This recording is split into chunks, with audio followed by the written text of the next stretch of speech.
What is the biggest mistake NRIs make when they sell their property in India? I'm going to answer this question in this video, and stay tuned. If you are NRI and planning to sell property, I think by watching this video you will definitely try to avoid that mistake, and it will save a lot of money, time and peace of mind. So let's start. So the biggest mistake, if I say, is trying to get black money for sale of property. Yes, it is not a hidden fact that in India, almost in every deal, people ask some part as a black money, some part as a white money. So black money, I don't have to tell even the kids, if India knows that you have to give something in cash. That is something which will not show on records. Now, why it is a biggest mistake for NRIs? Let me explain with a simple example. So first thing, I will talk about the seller part, and then I will talk about buyer part also, and then I will tell you that how it is a lose-lose composition for both of them. They feel like they're saving some taxes or stamp duty, but ultimately it is fail all agreement. Now, if I talk about seller part, see, most of NRI they don't stay here. Okay, for example, if somebody pays them 30-40 lakh rupees in cash, if they don't have a very reliable network of maybe relatives or somebody who can handle the cash on their behalf, can you tell me how basically they are going to handle such a large amount?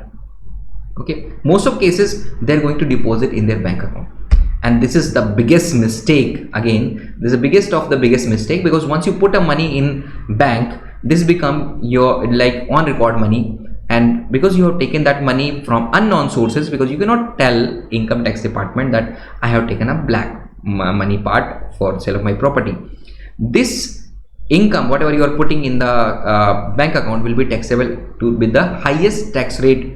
And not only that, there will be penalty also. And how much penalty can be? Just let me explain again with some numbers.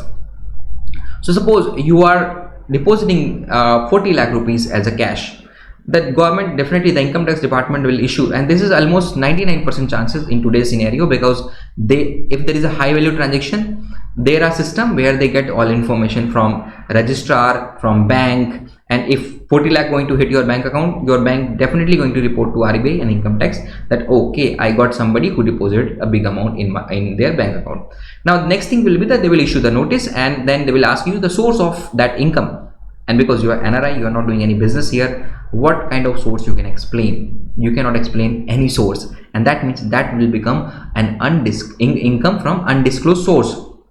And that means it's the income which has to be charged on highest rate, which is 33%. And not only that, this is fine, you can still feel okay, fine, 33%, still I will have some 67% or something like that. But wait, after that they will penalize you also for such kind of income.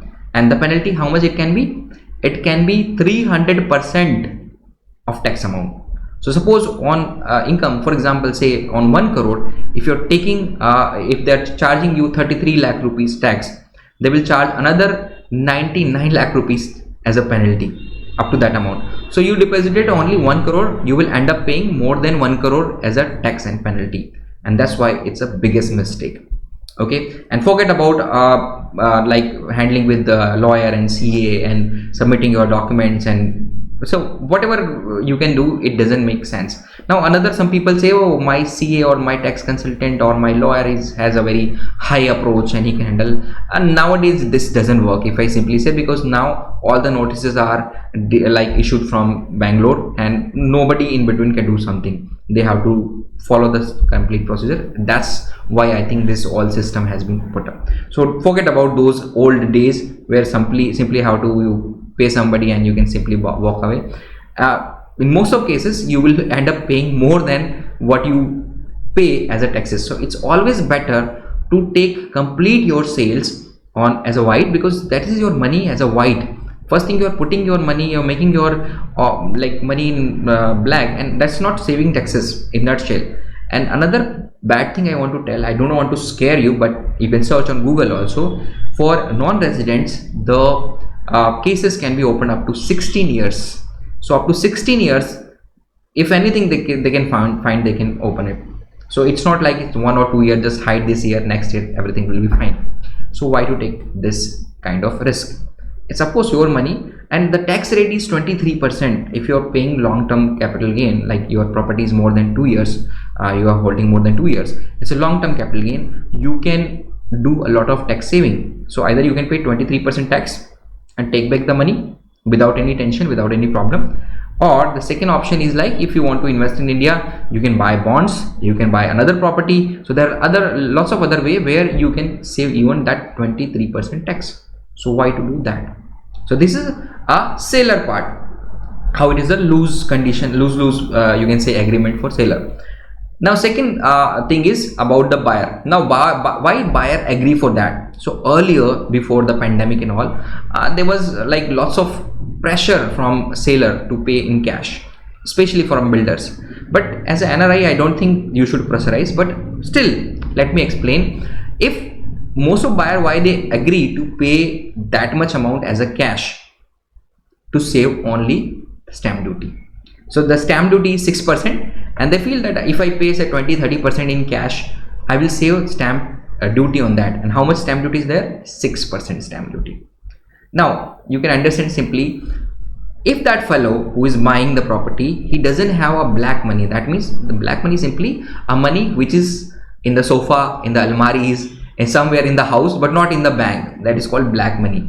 But most of people who are like salaried people, who are doing 9-to-5 jobs, how they can arrange this black money? So what they do, they withdraw that money from their bank account, and this is the biggest stupidity happens, because once they withdraw the money and they buy property, it's a combination, like income tax system can pick up easily that this is something which is happened wrong, and they definitely can track buyer, and if they track the buyer, they can track the seller also. There is an agreement, and they have the all information about the agreement of sale of property.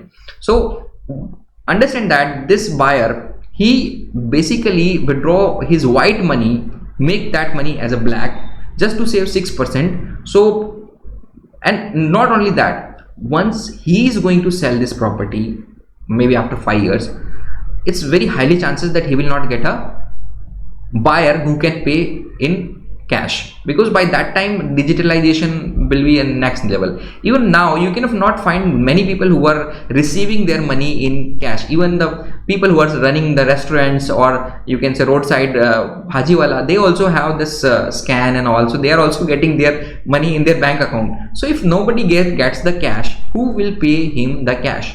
That means when he is going to sell, his profit will be up by 40 lakhs which he has paid now in the black.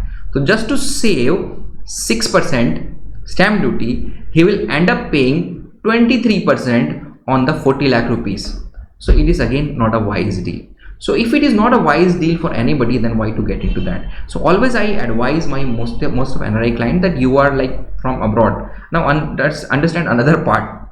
Again, I'm not trying to scare you, but the income tax people like you or maybe love you a lot, because you are NRI and they can easily harass you. You're not staying here, you're going to definitely in your respective country, and then sending a notice and all will make your life miserable. So basically you should, plus they have 16 years. So anytime after 10 years, just understand, after 10 years, if they send you notice for a transaction which happens 10 years earlier and you don't have any document of that, it is highly possible that you might lost all the documents of that property and you forget about that property also. Then you are receiving a notice and you are finding that there is nothing to support your claim, and that means what happened, they can charge you any tax, any penalty, and you have to accept. You cannot even go to appeal, because even for going appeal you have to provide documents, you have to provide supporting. So only thing I'm saying that a simple way, if you're just saving some taxes and inviting so many troubles, is it much nicer, much better way to accept the complete white thing and then pay some taxes or do some tax planning, some tax saving, and enjoy your money. So that will be wiser for you also and the buyer also. This video you can use for convincing the other part. If you are a buyer, then you can show it to seller and say that, sir, this can happen, because lots of time I got this call only related to that, how I can save taxes, how I can avoid stamp duty, how I can show something like that. So basically I am not here, no chartered accountant but generally are going to do this kind of thing. So I'm not here to advise how to evade taxes, but I can advise you why not to evade taxes using this video. So friends, that's all in this video. Hope you like the contents which I put it here and my understanding about this. This is 7 years of experience which I'm talking, because I have seen people saving some taxes and paying big penalty and taxes and lots of harassments also in between. So of course we have to earn, we make big money from there handling litigations and notices, but it is not a money which basically we are happy to accept, because people pay them under pressure, under depression, under harassment, and of course that's not a great thing to earn money from our clients. So that's all. If you have any other question, if you got any kind of other issues, you can put that as a comment in this video itself, or if you have some personal queries, you can put as an email, and me or my team will come back and answer that. Thank you. Have a nice day.